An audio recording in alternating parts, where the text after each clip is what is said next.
Pert, wholesome, way lethal. I think that would make a nice tramp stamp. Get away from her, you bitch! Classic. He was in the Amazon with my mom when she was researching spiders right before she died. No more hangers! You thought you'd become a prostitute or a drug addict. I used to love doggy chow. I used to love doggy chow too. How loose is my goose? My goose is totally loose. I'm Crystal. And dribble, dribble, shoot, shoot, take that ball to the hoop. My name's Baby Lame. And welcome to Camp Classics. A thoughtful podcast about stupid movies. Oh, every 2 weeks. What do we do here, baby? Why are you earning? I don't know. I don't know. That felt like a very, I think it's because we recorded the episode that was released 2 weeks ago yesterday. And so, what else is there to say? Okay, about anything. Okay. About anything. I think in the last episode, you came up with what the flaw of this podcast was, which was quite a major flaw. Right. Remind our listeners. It was something along the lines of... people don't want to listen to people talk about obscure shit movies. I could hear people getting bored with me, but I couldn't stop. Yeah, you were basically like, what people want to hear us talk about are films that aren't camp and are just a bit boring. Yeah. And they're the most popular episodes. That's what we got to. So there's the flaw in the podcast. Well, great. Perfect. Well, you've just said it. That is what we are here to do. Every 2 weeks, we are here discussing and rating camp movies. Some of them are camper than others. Scream, not that camp, turns out.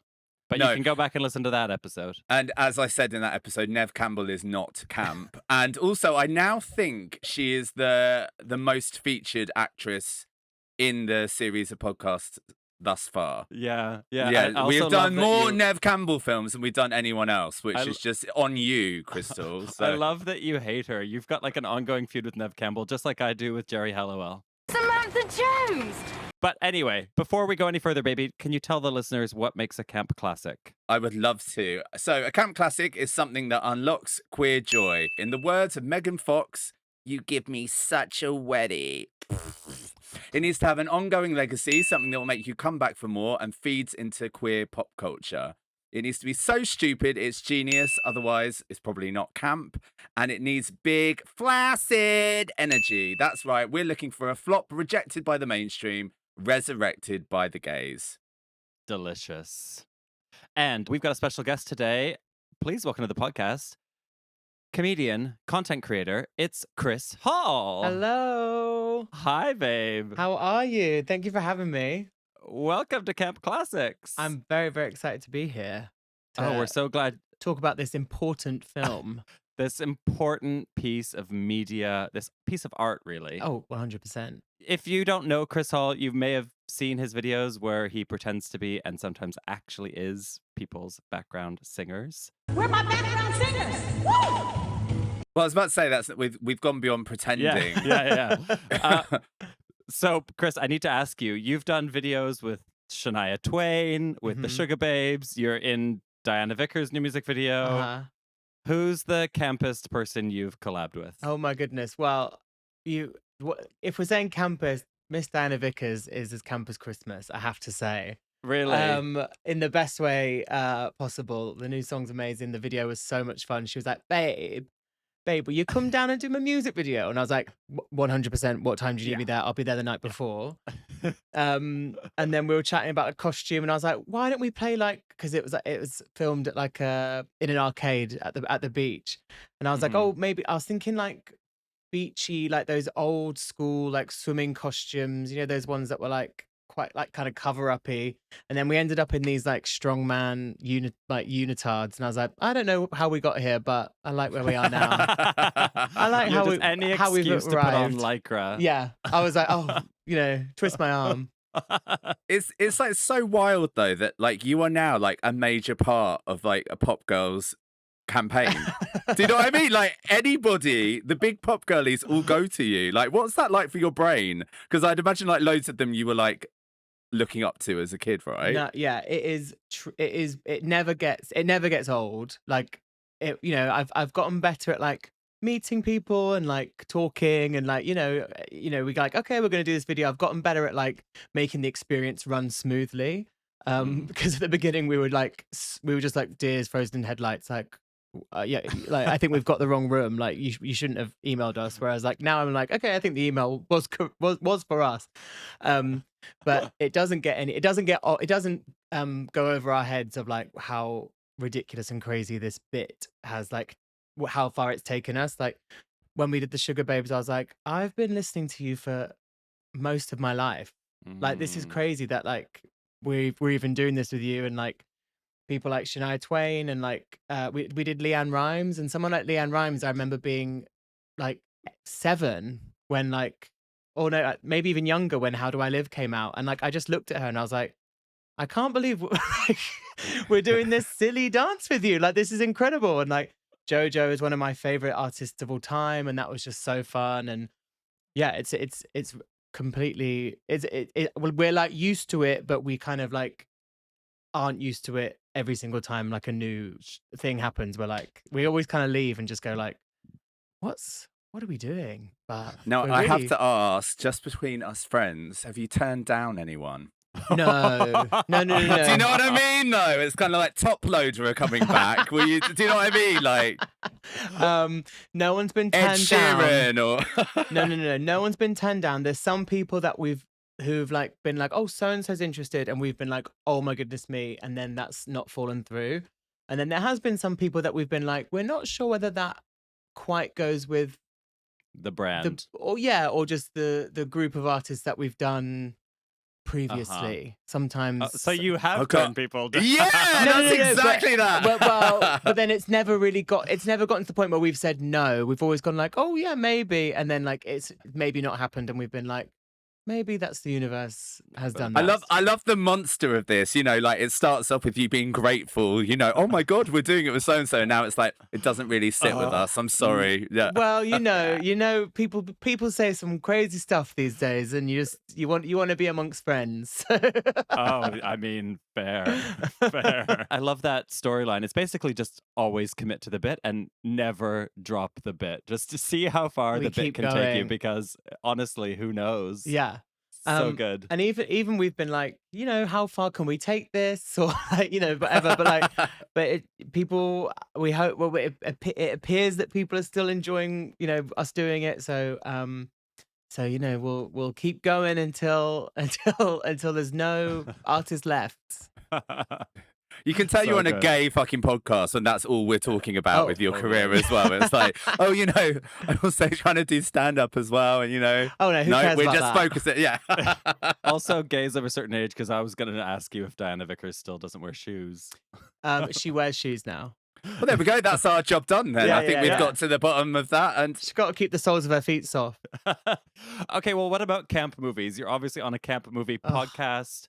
Can you give me like a potted history of your time with camp movies, and what are like some of your faves? Okay, so fully, it's not even my favorite camp movie. Like, I feel like amongst friends, like my favorite film of all time is Sex and the City. Like, I do like One or two? One. Okay. obviously, And No, I prefer two. And whenever someone asks, like I always get a bit shy because like it is my favorite film. Like, but obviously people think you're joking, or they're like, are you taking the piss, or like surely that can't be your most treasured film, and it truly is. It has the biggest rewatch value for me. I mean, they did more in that film than they did in a whole 3 seasons of And Just Like That. So totally.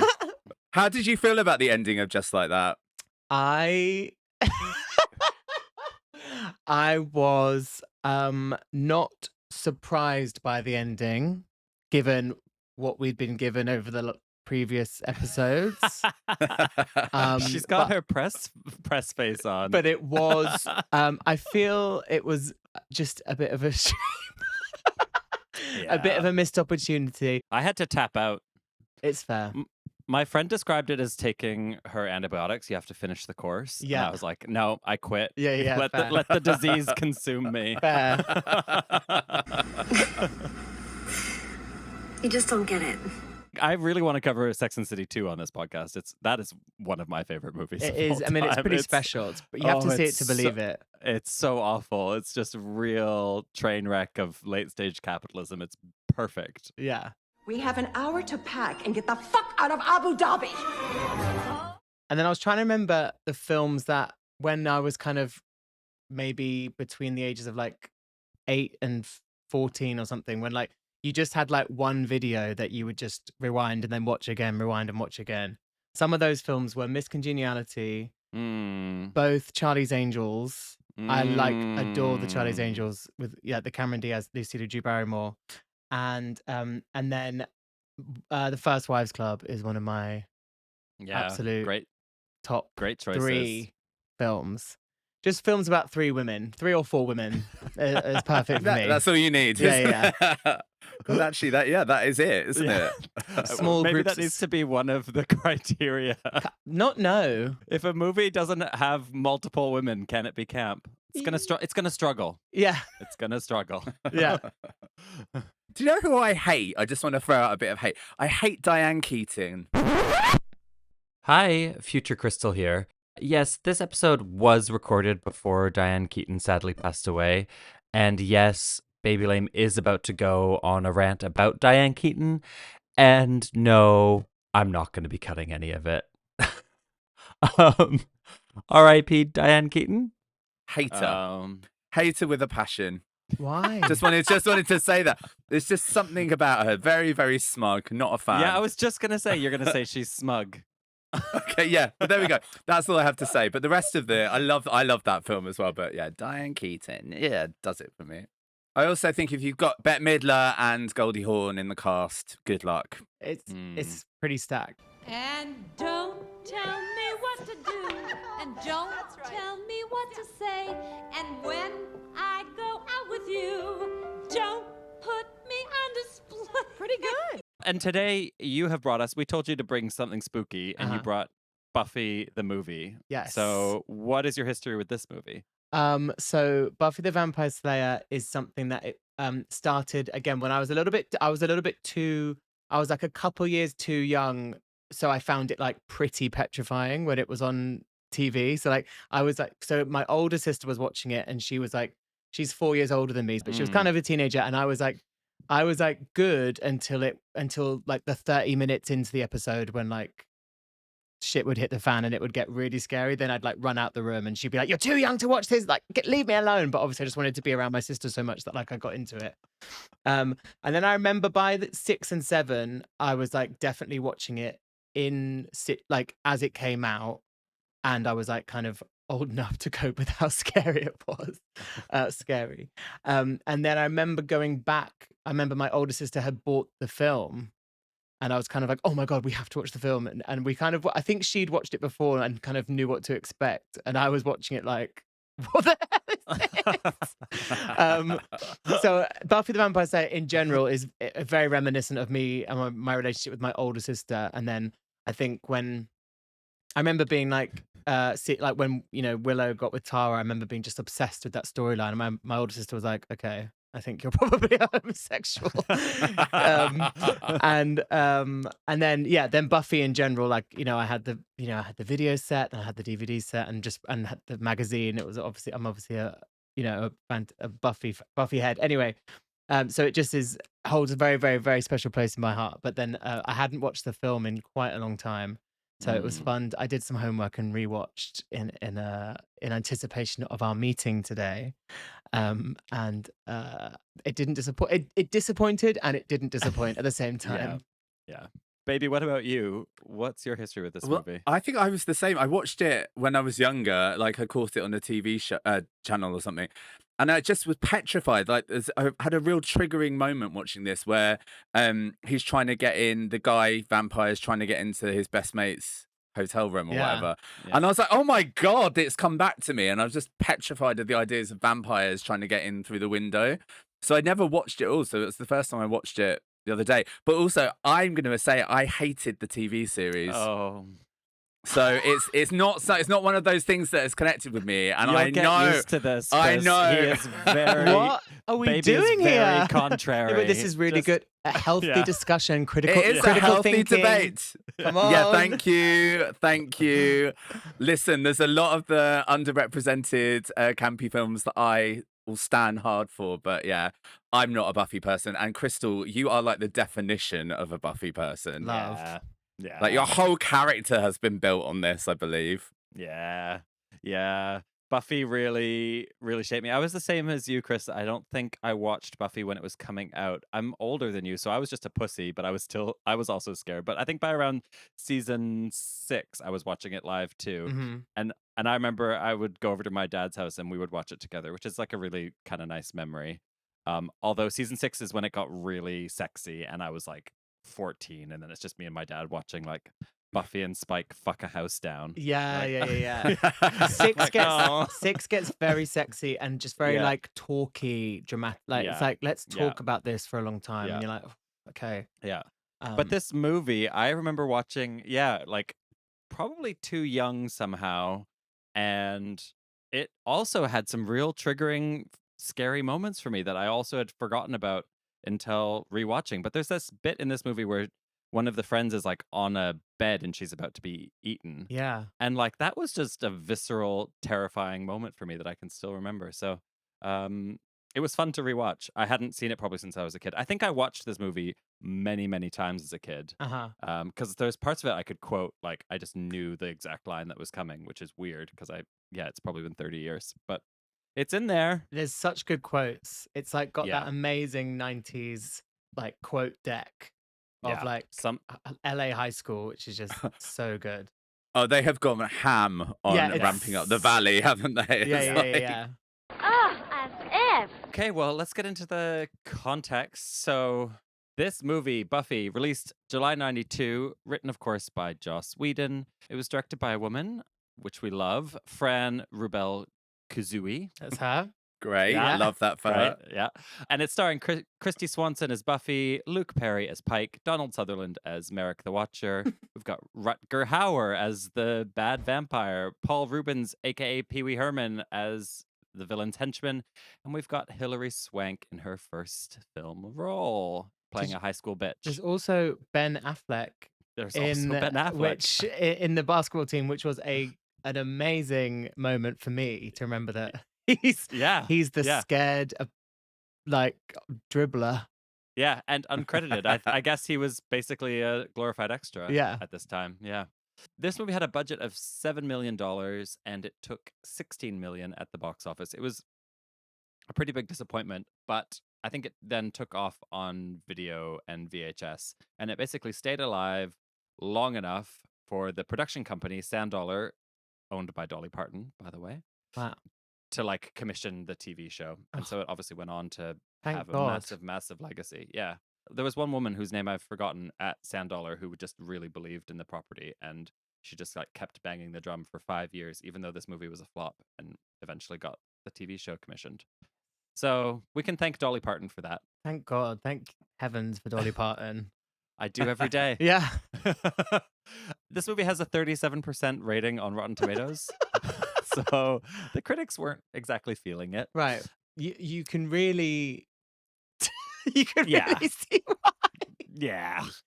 There's like Yeah. no story. Okay, what I will say is when I saw it was an hour and 27 minutes, I was like, bring back films that are an hour and 20. Like, God. I Oh love my that. God. Yes. And then also, films used to be an hour and 27 as opposed to like limited series at the moment. When you look at like them on Netflix and like it's 8 episodes of 80 minutes, I'm always like, How? you've got to bite-size this for me. You've got like I Uh-huh. can't. That's just too much. Whereas the film and then films are now 3 hours. I'm like, tell your story in 90 minutes. How Especially if we're talking like a spoofy, satire-y, Yeah. campy good time. Like, if you can't do it in an hour and a half, like, what are we just- doing? yeah, move on. Yeah. Let's something else. Anything else to say about context? Oh, I would just say that Joss Whedon was unhappy with the direction this film took, and he ended up leaving the set. He was angry about it. It was not his vision. Hmm. But We also now know that Joss Whedon is a dick and a bully. Yeah. So Yeah. who cares, Joss? Who cares? Boo, you whore. The tagline of this movie I enjoyed. Do you know what it was? No. Pert, wholesome, way lethal. I think that would make a nice tramp stamp. Yeah, it's good. That is, yeah. Wholesome, way lethal. Yeah. Way lethal. Mhm. It says so much and nothing at the same time. Yeah, truly, pert and wholesome. Big boobs. What? Let's get into the plot. So, the movie opens in the Dark Ages, and we learn there are slayers. It's a destined girl who has the strength and skills to stand against the vampires. Cut to 92 California, and we meet Buffy, head cheerleader. Now, this is not the most impressive cheer routine I've ever seen. No. But not all of them can be This was a pre-Bring It On. This Yeah. was a pre-Bring It On world. true. It's got a pumping 90s soundtrack, though, which I Uh-huh. appreciate. It really Yeah. does. Do you two know much about this Christy Swanson person? Because I've just looked at her IMDb and she's had a miserable career. It's never really kicked off for her. She was in Mannequin 2. Oh, Oof. okay. Okay. And she was also in Beethoven's Treasure Island, Wow. which I wasn't aware that was part of the franchise, but we Yeah. love that for her. I only knew the Muppet version and then an original. She hasn't been in any soaps. Surely she could. All My Children or like. Well, she's been in a film called Bad Stepmother, Okay. Dead Silence, A Mother's Sacrifice. That was a more demanding, dramatic role for her. Mhm. Yeah, I mean it's Living Death. I mean they're great titles, but yeah, it never happened for her. Bless her. I look at her and I get Anna Nicole Smith, and that's kind of who I was now implanting my brain on watching the entire film. Mm. So Oh, if I that's refer fun. to her as Anna, that's who I'm gonna.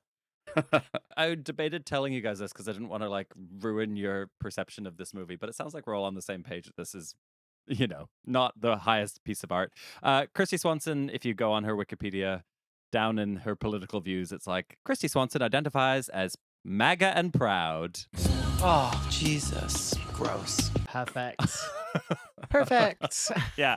So I guess that's This what film happens when sucks, your Christy, career. and you're yeah. This is embarrassing that you were in Yeah. this film. Yeah.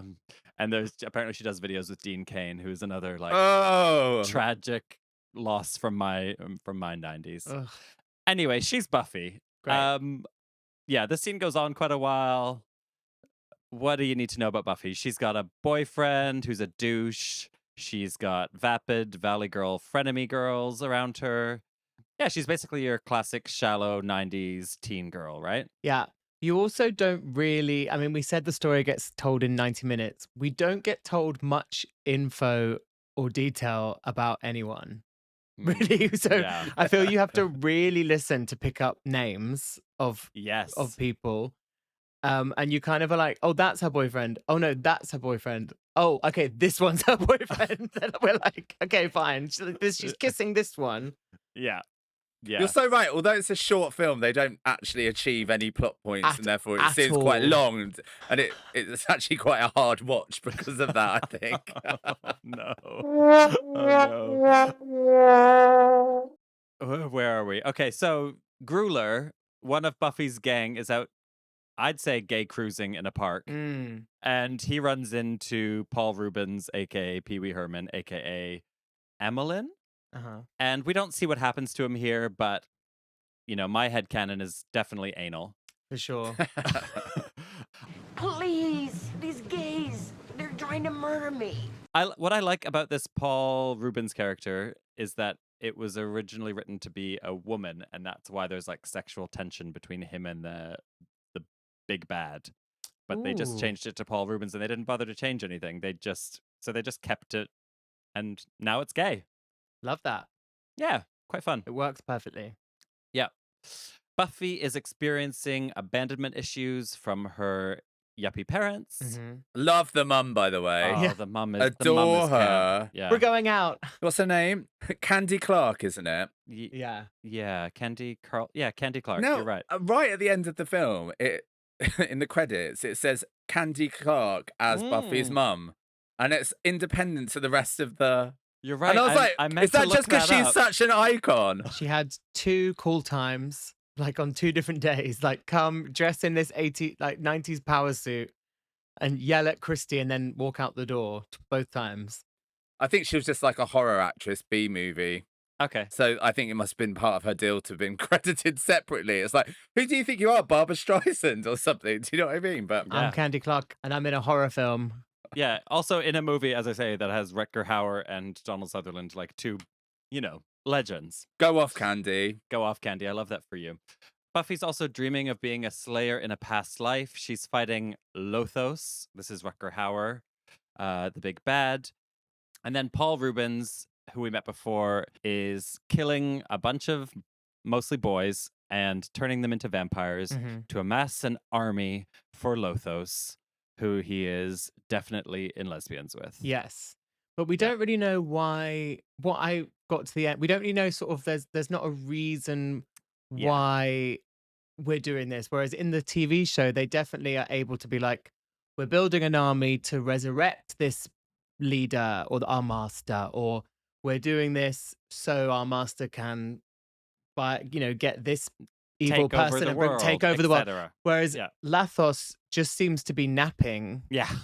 until it's time, Yeah. but we don't know what It's time for.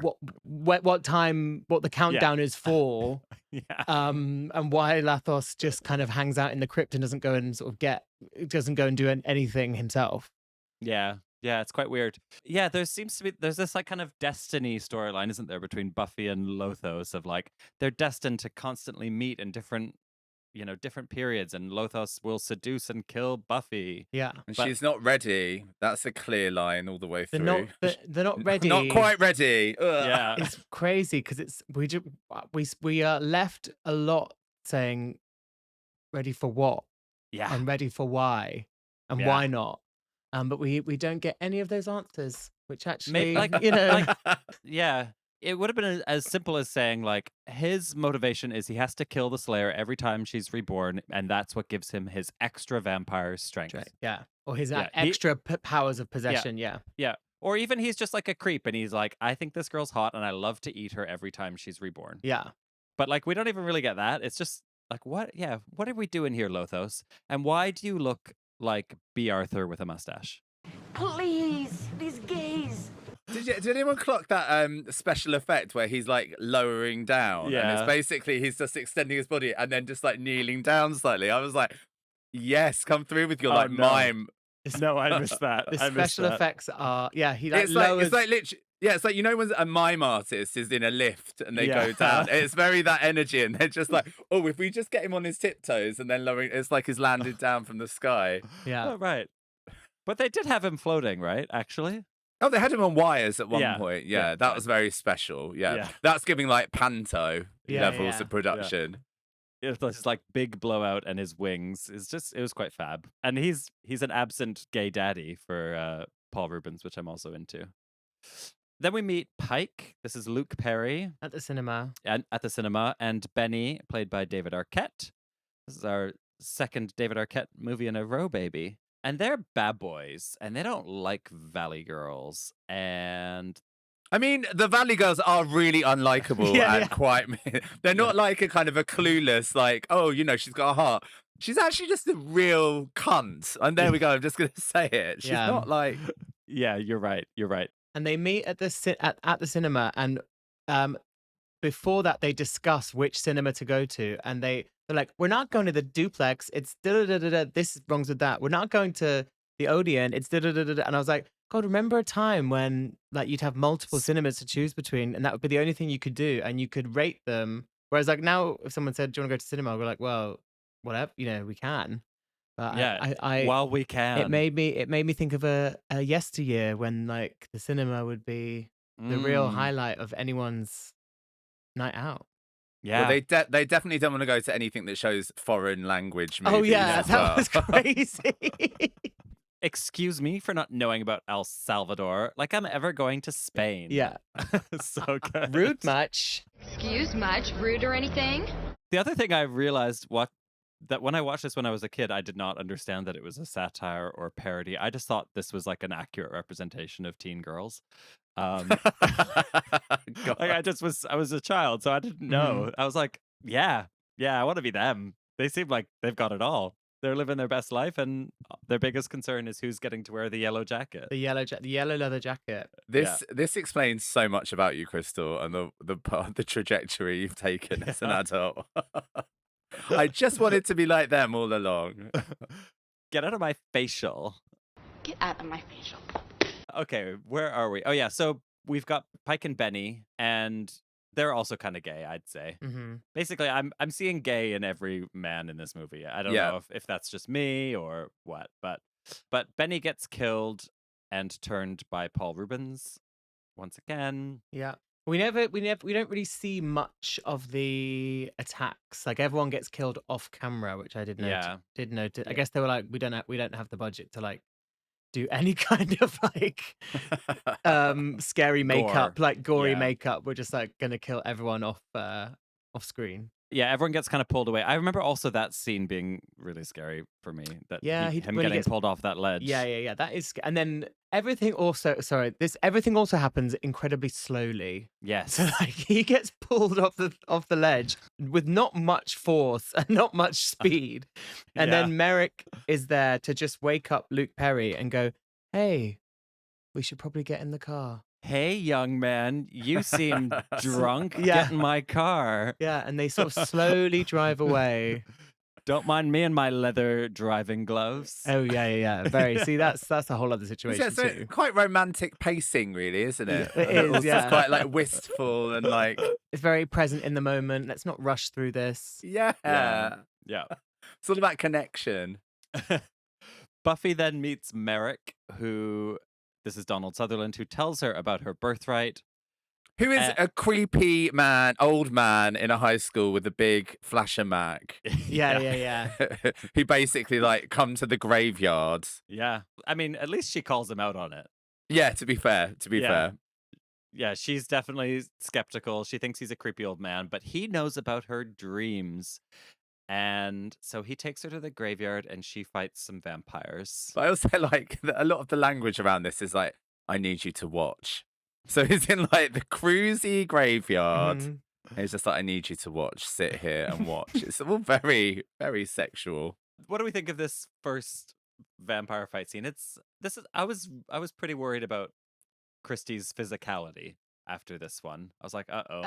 Everything happens very slowly. It's very slow combat. Oh my god, that lady vampire who's running at her she's like screaming, but she's like doing a speed walk at best. Yeah. And you know, I always thought that the heart was in the left side whereas these stakes I really feel are just going into the torso in general. And of course, they don't burst into dust like they do in the TV show. So it's kind of hard to trust that they're actually, I mean, they might just be injured, but that's true, actually. I guess they are dead. I wonder what they do with those bodies. Yeah. Because that was always very handy in the TV show. That they just cleaned up after themselves. Yeah. Again, another unanswered question. We're littered with dead vampire corpses times 2. And yeah, she really sort of kills them by accident or by happenstance. Yeah, she hasn't quite gotten her her kung fu up to scratch yet. Sounds like we need a training montage, and it needs to be about 4.5 to 5 minutes. That's what we Let's not skimp on the montage. Yeah. So that's what we get. I actually took back what I said earlier when I watched this. I think she actually does do a pretty good job of physicality. She does some like great jump kicks that look pretty good. The forward roll into the throat. The forward. I mean, she's got 2 moves. Yeah. She's got a jump kick and she's got a forward roll, but she sells them. Yeah. But it's also, if you're going to be playing Street Fighter as Chun-Li, you're only going to be doing the leg thing, aren't you? Yeah, because that's all you need. You don't need multiple moves. Yeah. It's like, it works. I also think the stunt double blends with Chrissy Swanson quite well. Yeah, whereas I agree. When you go back and look at Sarah Michelle Gellar's stunt double, sometimes it's like, that person is twice the size of Sarah Michelle. Yeah. And also Sarah sometimes Michelle's... a man. Sometimes a man. Sarah Michelle's also often in like really high heels and like leather trousers. and doesn't feel super combat like Yeah, complimentary. combat Whereas ready. it feels Yeah. like Christie's a bit more grounded. It feels like she's wearing flats a lot more. So Mm. a little bit, I did believe that she was, flipping very slowly for us, front flipping slowly. Yeah, because she's a gymnast, obviously, because she's a cheerleader. I'm not sure why she isn't putting any of those gymnastic tricks into her cheers. Oh, but she doesn't want to show the other girls up.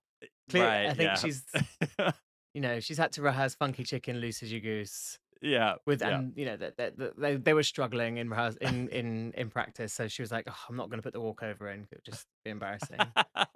She also doesn't want to rock the boat, does she? She's Yeah. obsessed with being a cheerleader. She wants to kind of, stay Yes. in that lane. She doesn't want to be a slayer. She's the chosen one, but she doesn't want to be. That's right. This is the big conflict at the heart of this movie. Yeah. It's the central problem that she's going to have to overcome. Which is it? But again, because the film is 90 minutes, she does kind of get on with being a slayer pretty quick. Like there's that one scene where she goes, I don't want to do it. And he says, but I know about your dreams. And she goes, okay. Okay. Yeah. Yeah. It seems like, because they have that graveyard fight scene, and then she's like, no, I'm not doing this. This is stupid. And then he throws a knife at her head, and she's like, I'm not fucking, like, now I'm really not doing it. But then she punches him, Mhm. and I think that kind of turns her on. Because basically from then on, she's like, okay, yeah, cue the training montage. Yeah. She likes hitting men. Well, she's a little gaslighter there, isn't she? I've never hit anyone before. Yeah. Ba-doom. Really? Yeah. Really? I think you beat people. So during this training montage, her school and friendships are suffering. Buffy's changing. She's becoming, a woman, Mhm. I'd say.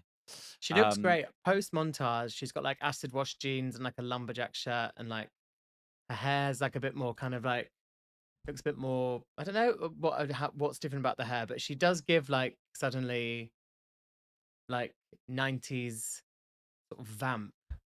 Well, my theory is that she's actually transitioning into a lesbian throughout this entire movie, because by the end, she's got like a very serious bun. She's on a motorcycle, and there's a man in the street yelling "dyke" at her. Yeah. Oh, Dyke, that's so true. Dyke, you're a dyke. I'll tell everyone. Yeah. So I think that's the real journey at the heart of this movie. She's embracing her lesbianism, and I think that's lovely. I think that's really nice. Buffy saves Pike from a vampire attack, and they've got like a little spark going on. And then Merrick dies, saving Buffy from Lothos. Again, this is a very slow attack. There's a knife that gets plunged into Merrick very slowly, and Buffy's very calmly watches it happen, doesn't intervene, doesn't say anything. It's because she hates men. Yeah. She's a lesbian. And she just goes, sorry. And then he's a bit like, oh, uh-oh. Yeah. He goes, oh no, Yes. I'm dying. It's so bizarre. It's so bizarre. And then she does like, again, like a very slow front flip when she could have just taken a few steps. And then just goes, sorry. And then this is the time when she meets Lothos, and then Merrick says it's not her time yet, or she's not ready yet. For what?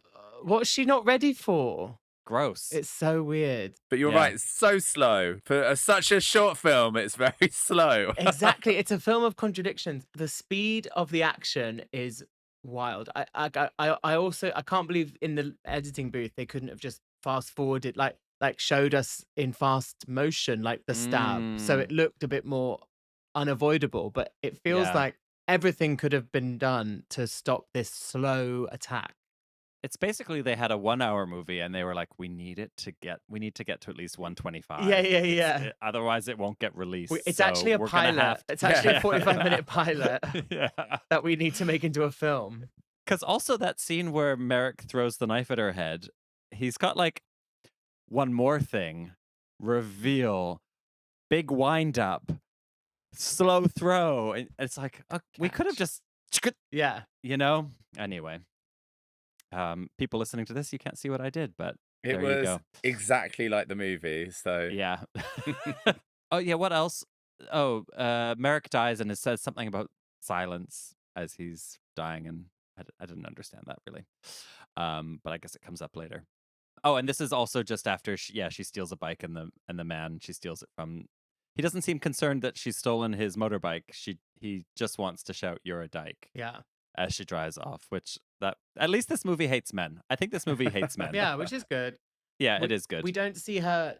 We only see him falling down. We don't see again any action of her like throwing the guy or kicking the guy. We just see her get on the bike. So You're again, right. we kind of have to fill in a few of the blanks, but Mm. that's cool. It's like when David Arquette is like taunting her with a hot dog, and she like pulls out a knife, and then we don't see what happens. But it's then just chopped in half. Yeah. his hot Yeah. dog has been sliced down the middle. Yeah. I think we could have showed that. We could have showed that. I feel we also do, you were talking about Cassandra. Cassandra's there on the bed, has been abducted, but then we just hear that her like body is found in the hills or something, which is Yeah. obviously not maybe that filling in the blanks is actually kind of ghoulish enough. Ooh. Yeah. But yeah, I feel there's a But yeah, lot of the- action that's not shown on Yeah. screen.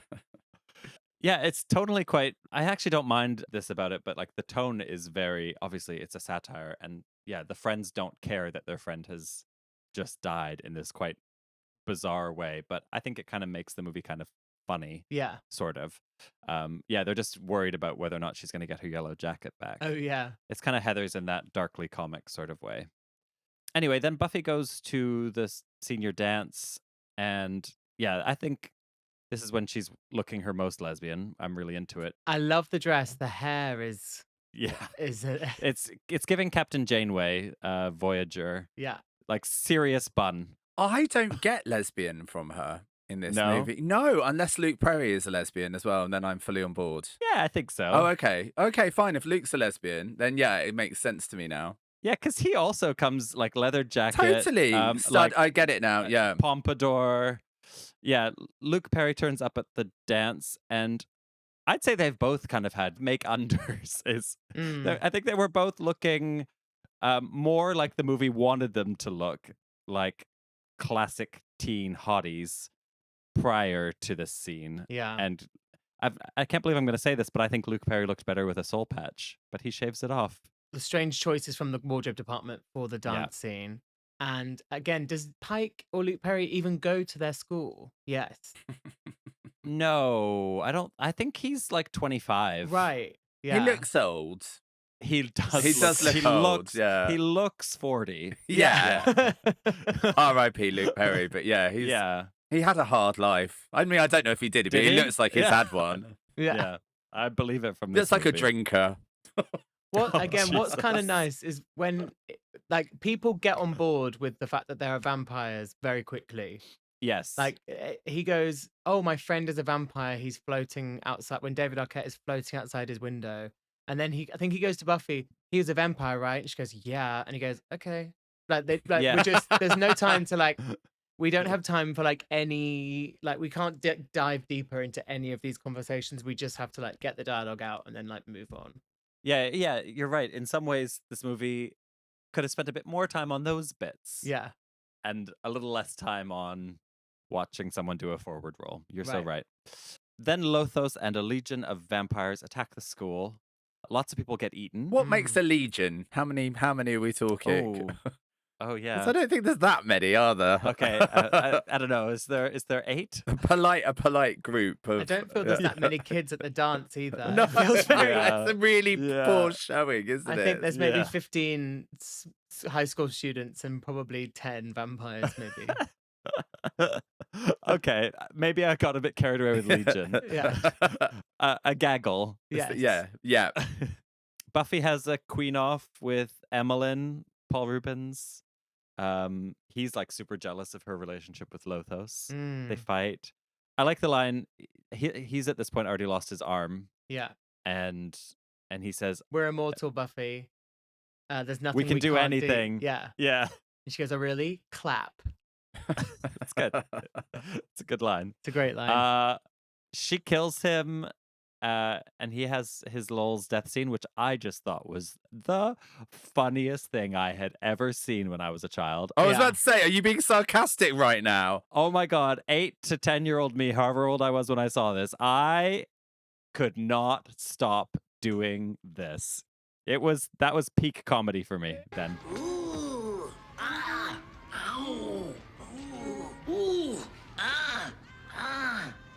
I feel it's very funny, but the film hasn't really earned the Yeah. it hasn't like earned the moment of like then having this ridiculous scene.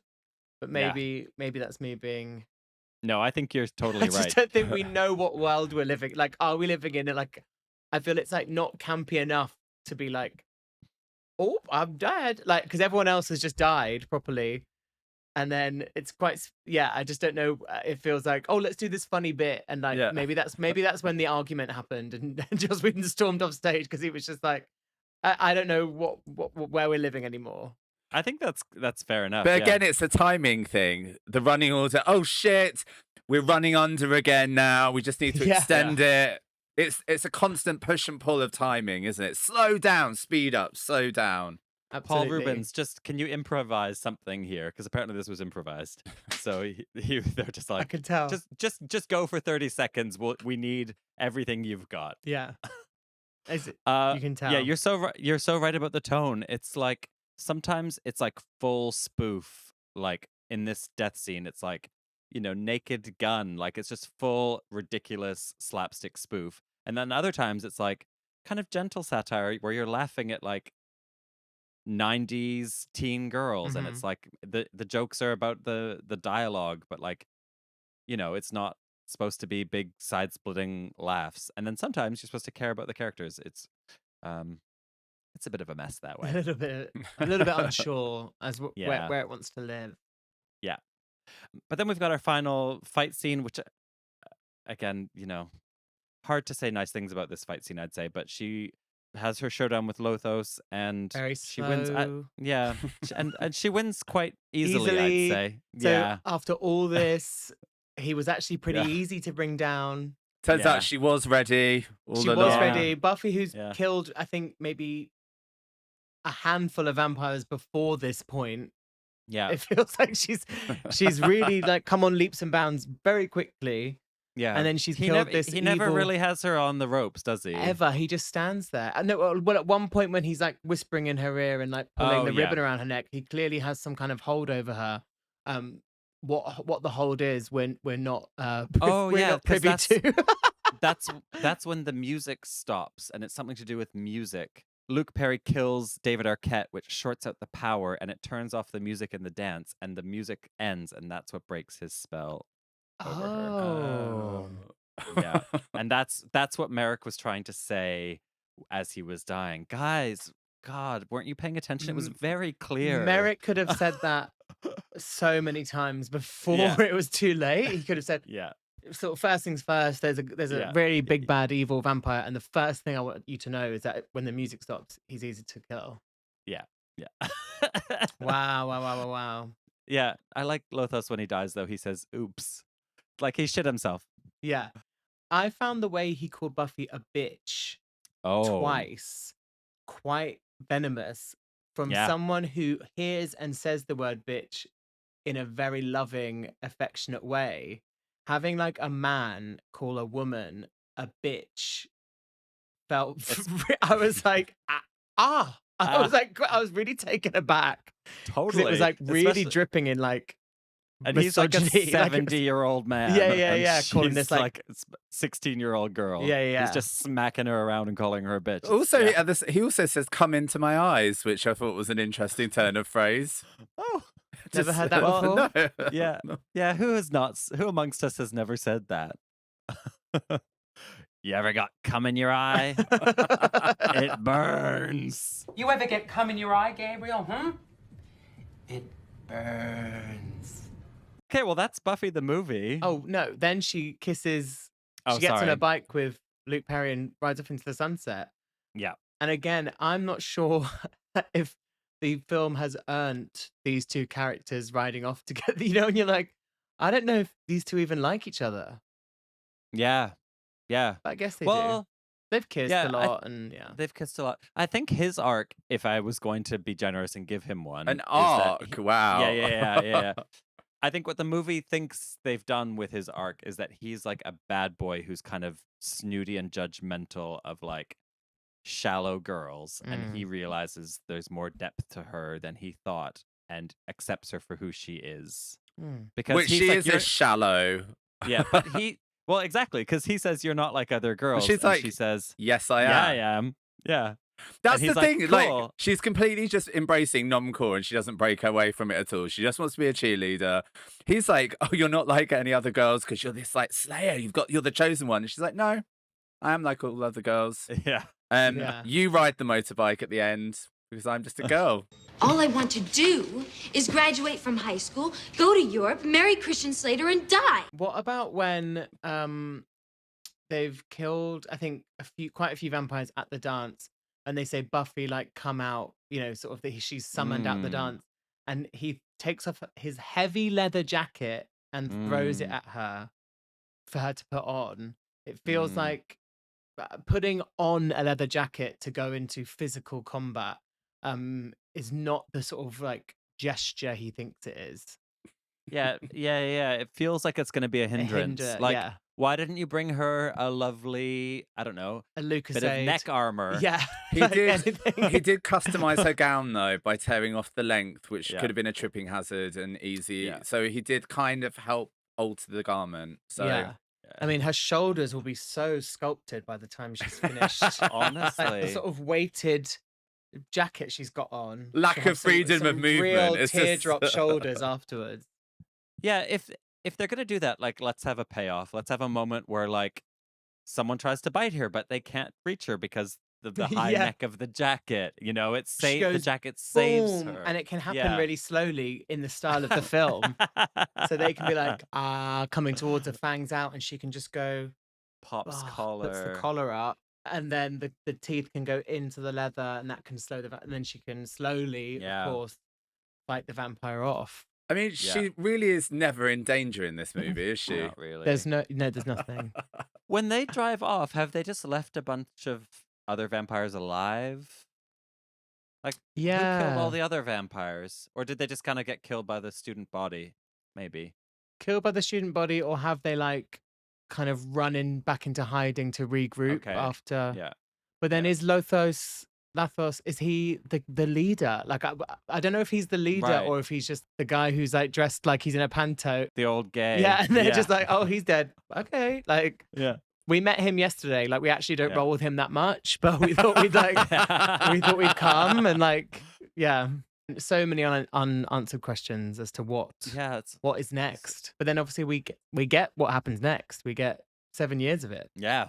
I mean, I was fully prepared for her to burn down this school. Like, all of season 1 of Buffy, it's talking about how she used to be at another school and she burnt it down. And she's like, I had to do that because there were vampires. Mm-hmm. She doesn't burn down the fucking school. At all. And that would have been No. an amazing. The payoff of that, knowing that that's what they talk about in season 1, Yeah.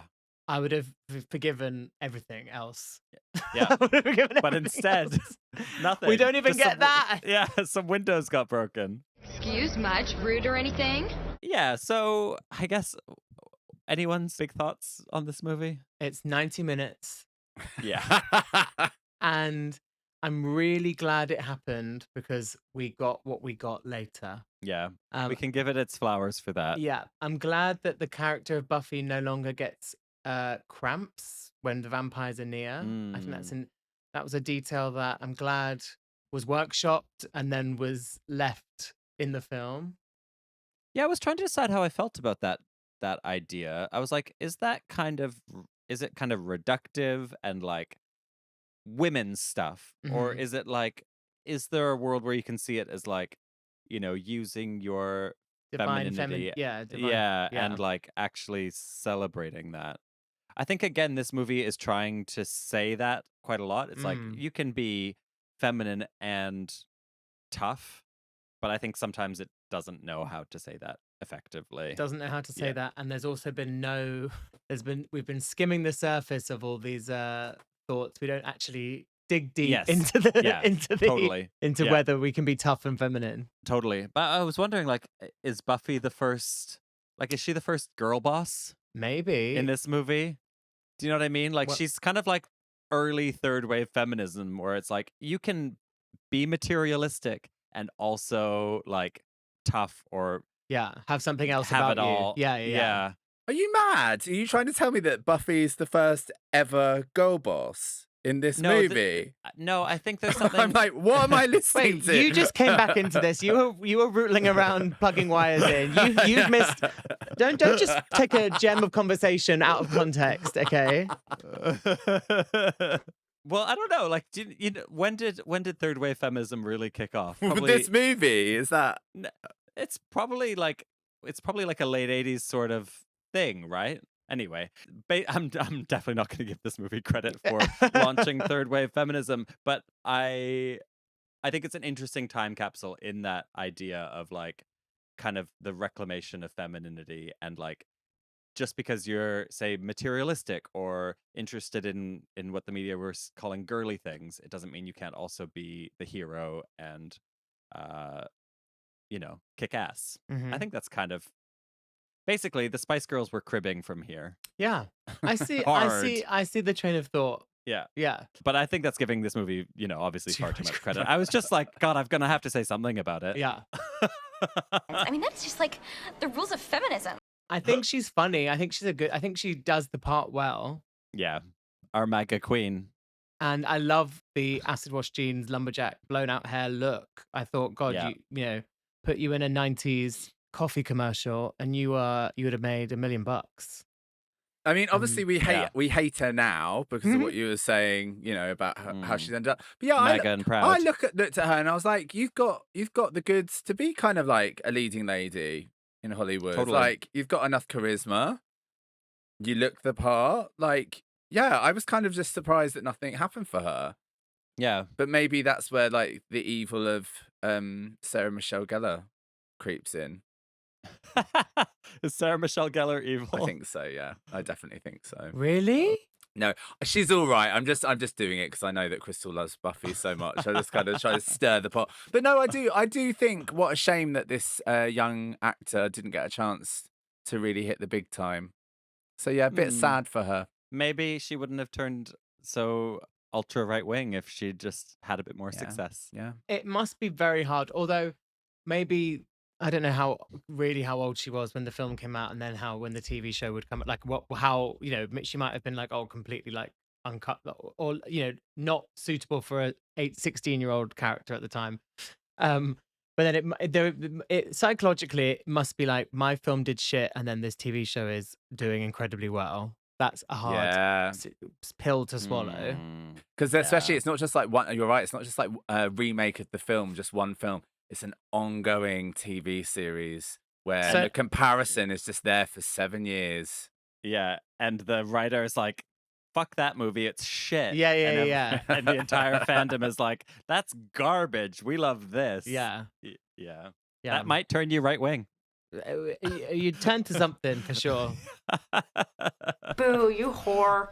I think this movie works best when it's kind of got that Heathers vibe. It's like, it's kind of satirical, but it's not trying to be like gut busting funny. It's not doing like pratfalls and sight gags. It's more like great use of language. Like we've already talked about some of the great quotes from it and stuff. Mm-hmm. I think it could have pushed more into like, it could have just taken itself further with like the dialogue and the characters just get, I think there's too many. I think because there's like three or four, there's like 3 boys, including her boyfriend. And then there's like the 3 girls and then Buffy and then the 2 bad boys.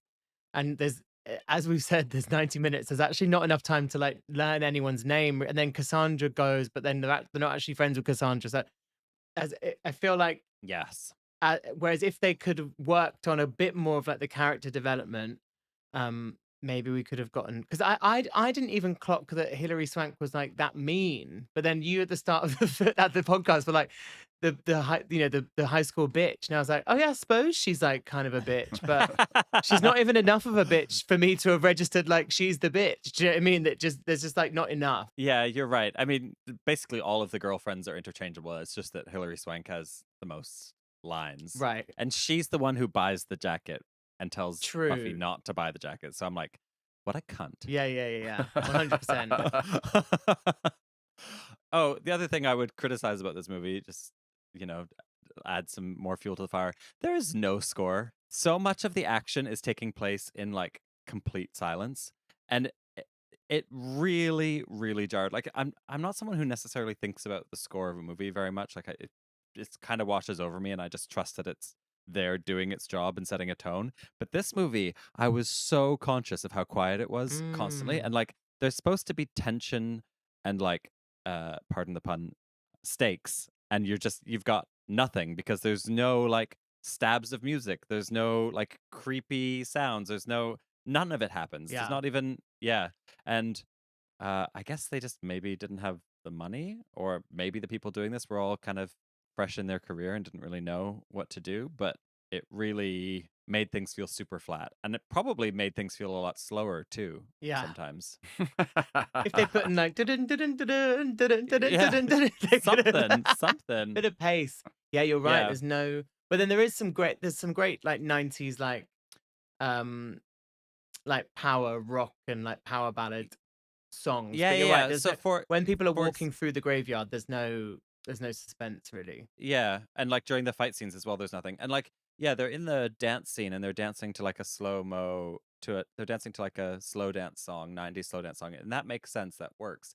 And then that song just carries on when she goes outside to fight the vampires, and you're like, well, now Buffy's fighting a bunch of vampires to a 90s slow dance song, and Yeah. this just does not work. Odd choice, but you're right. Maybe, I mean, 7 million, is that not, that's, I mean, that obviously sounds like quite a lot of money, but, I guess maybe for a film, it's not the biggest budget ever. But then what did they spend it on? Baby, it reminded me quite a lot of Vamp. Which I is was another... thinking it reminds me a lot of Vamp. But at least Vamp had Grace Jones. Yeah. Do you know what I mean? This doesn't Yeah. have Grace Jones in it, does it? And strippers. It even had Michelle Pfeiffer's sister in it. Come on. Yeah. What's Vamp? But- Do I need to watch Vamp? No. Oh. But YouTube Grace Jones Vamp, because there's like a performance where she's in a strip club doing like performance art, and Okay, it's like wow. a few minutes long. That's all you need to see of that movie. Yeah, it's that part's great. Yeah, but it's also just a very low budget vampire movie. And yeah, but I'd say even that one sometimes feels like they spent the money a bit more cleverly, like, because it had some fun practical effects, it had some like fun scares and stuff. It feels like in this era of filmmaking, everything's got into a bit of a rut. Like there's this kind of like bright 80s 90s aesthetic that everyone's into. There's the slight kind of campy humor, like, oh, we're parodying horror, we're in it a bit, but it's just Yeah. all getting a bit stale in this era. Do you know what I mean? Like, because there's a few films from this era, the same sort of kind of, oh, it's like a comedy horror, and they're just a kind of the same energy. They're not quite as fun as they should be. Yeah. Yeah. Not really hitting the mark. It's not, like you were saying, they could have been a bit cleverer with like suspense or with like the scares. When Luke, when Pike is in his van, and then is it David Arquette's vampire self like jumps out at him, and then he like looks in his rearview mirror, and there's two other vampires walking really slowly towards the van. So then he like eventually can turn on the van. He like runs over the vampires and then like runs over David Arquette and drives away, I think. But like everything happens so slowly and so obviously. So like I was like, oh my God, he's going to move the wing mirror or the rear view mirror and then not see David Arquette because he can't have a reflection. And then he's going to turn around and David Arquette's there in the back of the van. Like I couldn't remember, but I was like, oh, something scary is going to happen. And then nothing happens and it's not scary and there's no suspense and it's so slow. Whereas if they'd just been a little, and then it wasn't funny enough. Like there was, so like it could be like vampires walking, like in Scary Movie, that parody film, like that's not scary, but that is, well, I don't know how well it's aged, probably not amazing, but like it was funny. Like they made like the Scream mask, the guy in the Scream mask like trip up, and at least that's like physical comedy. Whereas like I was watching it, I was like, this isn't scary and it's not funny and nothing's happening. What are we doing? So maybe the film just didn't quite know which lane it was in. Well, it was your choice. I know. I'm glad I picked the homework. I'm glad the homework was 90 minutes. It's been lovely to chat to you two about it, and I'm excited to maybe not ever watch it again. I'm so glad that's where you got to, because I was like, oh, if this is like one of your favorite films, I'm like, oh. No, I'm it's gonna- bad. Yeah, It's yeah, bad. It's a bad good. film. Okay, Yeah. we're It's a bad you know. film. It's a fully bad film. Okay, I think we should rate this movie. There's nothing left to say. We've got the Campometer. We give a movie 1 to 10 Merrills You know how that thrills me. Okay. for the quality of the movie. That's things like, you know, the cinematography, the script, the performances, etc., the plot, all of that. And then we give it 1 to 10 Lizas for the camp factor. How Mm. camp is that movie? So we'll start with Merrills. The quality of this movie. Oh, 1. It's a 1. I don't even really know what I'm giving the 1 for, but Yeah. Yeah. I think yeah, sure, fair. I'll give it 2. And again, I don't really know why. I guess I'll say that Chrissy Swanson does a pretty good job with not a lot to do. There's some great physical performance moments from her, and I think she's kind of believable as the character. So, despite her being a MAGA queen, I'm gonna give her 2 Merrills. I had 3 in my head, but I Fine. think maybe you're correct at 2. I would probably wear a lot of Buffy's wardrobe. Like Great. those, like I was kind of watching, I was like, I'd wear those jeans. Like I love that kind of cropped jumper she's wearing. I would wear that. So that was kind of nice to like watch on my screen. Yeah. That's a good enough reason. I feel like films have been rated higher actually for the wardrobe. So And yeah, some of the performances were some of the performances had funny moments.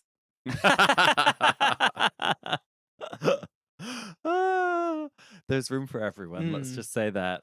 Okay, well, what about Liza's? How camp is this movie? 1 to 10. I wish it was higher, but Yeah, we can return to the list real quick. But I think it's going to be one of those funny ones where if you compare it to the list, it sounds good on paper. Unlocks Queer Joy. Okay, maybe that's where it's going to fall down. Ongoing Legacy. I mean, yeah, big. yeah. But wait, Buffy the TV series has an ongoing legacy. Does this film? Well, it's where. Yeah, but it's where the legacy started. No, but the legacy is the TV show. The film has 0 legacy. Okay, fine. Underdog flop vibes. Yeah, and So Stupid It's Genius. It is very stupid, but it's not Genius. genius. And it's not so stupid it's fun either. Like, Yeah, no. I think it's probably a 5. Fair. I think I'm gonna be a bit harsher and maybe go for a 4. Yeah, it's hitting a 4 for me as well. I often look back to the criminally underrated Catwoman on this podcast that only got 6 out of 10 camp, and it is a camp classic. So I can't be giving it a 5. Halle Berry's Catwoman. Yeah, absolutely. Halle Berry, Sharon Stone. What else do you need to say? 6, I believe that got on this podcast. So it means nothing anyway. But yeah, I'm going to give it a 4 as well. And I'm mostly gonna give them to Rutger Hauer's Blowout. The rules of feminism. As a result of this, I want to go. It was also on the list you sent me. The Lost Boys. Yes. I wonder how that if that pushed a bit further into we're doing silly and it's going to be like glam, like kind of glam 80s and like good, or will that be like kind of underwhelming as well? I watched that for the first time like within the last year, and I was a little underwhelmed. Oh really? Yeah, I Damn was a it. little underwhelmed. It also reminded me of this movie. I think it's like it's a bit of a smarter movie, and it's got a bit more to say, and it's definitely got like stuff to redeem it. But even so, I was a bit like, I wanted this to be better because it is like a legendary movie, Lost Boys. I think maybe when you've seen like a bit more gore and a bit more like special effects, it's like quite hard to go back and see like Party City like vampire fangs and like and then like running away and no kill scene. I think that's maybe quite like hard to like get on board with. It's always also hard, I think, with a comedy to like, I think they age the worst typically, and it's also impossible to know like how funny was this at the time? I mean, did people think it was funny? I mean, I certainly did as an 8-year-old. I thought it was hilarious. Yeah. But yeah, like, it's hard to know. It's hard to know. Get in touch. Email in if you remember if it was funny. 20 years ago, was this funny? We don't know. Okay, well, there you have it. That's Buffy the movie. Chris, thank you so much for being here. Where can people find you? They can find me at Christopher Hall with an X instead of the I on Instagram and TikTok. And on my podcast, Stay Hydrated with my little sister. Love it. Thank you so much for being here. And thanks so much for having me. This was so much fun. I'm so glad we did this. Yeah, and please come back soon to talk about a good movie. Yes. Yeah. Oh my God, I would love to. Yeah, I feel everyone's like, oh, these like Debbie Downers. Just wait until I talk to you about Sex and the City. Or, Listen. or Full Sex Throttle. and- Charlie's Angels Full Throttle. We'll be here all day. Yeah, you can have first dibs on that and the First Wives Club as well. We're going to leave those ones for you, Chris. So Oh my God, thank you. We'll be back in 2 more weeks. In the meantime, get out of our facials. bye. Bye. Get away from her, you bitch! Classic. He was in the Amazon with my mom when she was researching spiders right before she died. No more hangers! You thought you'd become a prostitute or a drug addict. I used to love doggy chow. I used to love doggy chow too.